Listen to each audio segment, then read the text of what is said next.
Now, I grew up on a cattle ranch, 3,000 acres, my sister and I. She's probably over there somewhere. So when I was like 10 years old, we sold the ranch and we moved to the big city, and I was like thrust into all these people and all these kids that grew up with other kids. You know, I just didn't fit. I was just like at home with animals. Foster Farms is the largest chicken plant in the United States. And I went to work there after high school. What you do in high school in Merced, California, if you don't go to college, you end up working for Ragu Spaghetti Factory, or you end up working at the chicken factory. And I went to work at the chicken factory. This is what your life is when you work at Foster Farms. And for 530 minutes a day, these chickens come by you at 38 BPM. Anybody know what BPM is? I heard somebody. Birds per minute. 38 birds per minute come by you, and what you got to do is cut these chickens up. And 530 minutes a day times 38 BPMs, guess how many birds a day you cut up when you work at Foster Farms? Over 21,000 chickens. How many of you are there? Well, 7,000 or 8,000. So you know what a day in the life of working in the chicken plant looks like?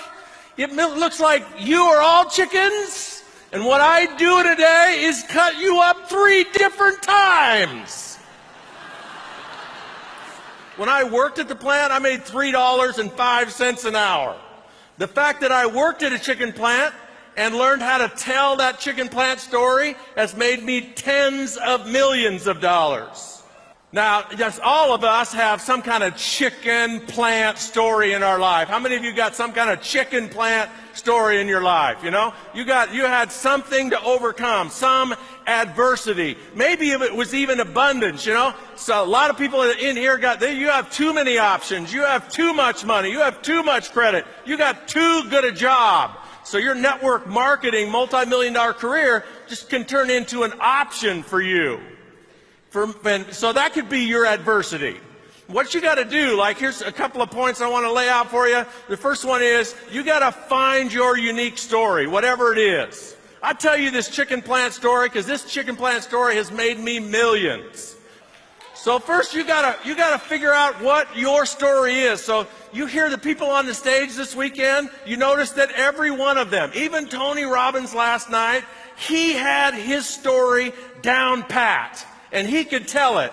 And if you ever followed Tony Robbins, you see that he and Bob Proctor and Jim Rohn, every one of those people tell the same story over and over and over again. Eric Worre, same story. Jordan Adler, same story. Why? Because we know that greatest adversity is our greatest asset. When we learn how to not only tell it, but sell it. That's what you got to do, is learn how to not only tell it, but sell it to people. And what you're going to find is oftentimes your greatest adversity ends up being your greatest asset.